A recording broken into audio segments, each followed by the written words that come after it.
আমি বেদের মেয়ে জ্যোৎস্না ছবির 2 লাইন গান আপনাদেরকে ব্যঙ্গ করে শোনাচ্ছি। বেদের মেয়ে জ্যোৎস্নায় আমায় সিনা খেতা দিয়েছে, খেতার তোরে মশা ঢুকে কামড় দিয়েছে। তুমি জ্যোৎস্না হেতায় শুনেছি না খেতায়, মশা যখন কামড় মারে কেন কান্দ ব্যথায়। দর্শক, এই ব্যথা তার গায়ের ব্যথা নয়, মনের ব্যথা। আর এই ব্যথাকে নিবারণ করার জন্য আমরা সরাসরি চলে যাব আমাদের শ্রদ্ধেয় বড় ভাই মোহর খান ভাইয়ের কণ্ঠে আমরা একটা গান শুনবো এবং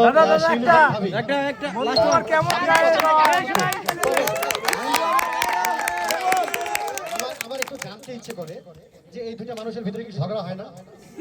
ঝগড়া হয় কি? আমার মনে হয় না ঝগড়া হয়, কারণ যেভাবে স্যাক্রিফাইস করে চলে এভাবে আসলে আমি তো মানে কনফিউজ হয়ে যাই যে আসলে কেমনে সম্ভব। এই যে আমি যে একটু মাঝে মাঝে একটু দেখা যায় যে বিভিন্ন প্রোগ্রামে আসি, দেখা যায় যেদিন প্রোগ্রাম থেকে যায় আমার বউ গোমরা করে থাকে, মানে ও এটা মানে কেন জানি পছন্দ করে না। তবে আমরা যারা সংস্কৃতি মনে আছি আমাদের মনটা অনেক ভালো। কারণটা কি জানেন? আমরা দেখতে দেখতে আমার চেহারাটা দেখতে কার মতো? ভিলেনের মতো হলেও মনটা কিন্তু সবসময় নায়কের মতোই। অবকাশ থাকে না বা বোঝানোর আজকে আমি ভাইয়ের কাছে জানতে চাইবো, ভাই একটু প্লিজ আপনার কথা বললে কিন্তু হবে না।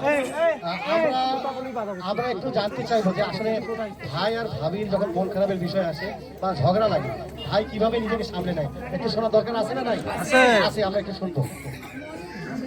মানে ঝগড়া হলো বা মন খারাপ হলে কিভাবে আপনি সেই রাগটাকে সামাল দেন, বা ভাবি ধরেন কোনো কাজে আপনি বিরক্ত হয়েছেন, এটা কিভাবে আপনি মেকআপটা টানে দেন, বা এটা কিভাবে আপনি এই রাগটা নিবারণ করেন?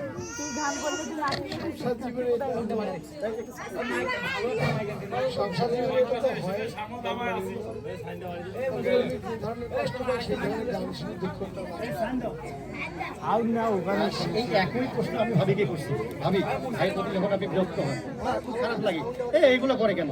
মানে ধরেন অন্যান্য বিষয়ে যখন রাগ হয় তখন রাগটা কিভাবে নিবারণ হয়? রাগটা কিভাবে মানে কিভাবে আপনি হ্যালো হ্যালো হ্যালো হ্যালো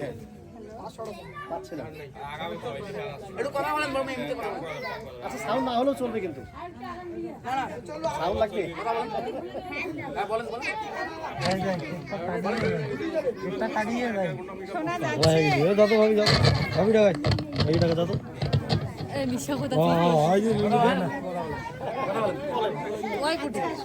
মোর মাথার উপর বিশেষ দাঁড়া দেখো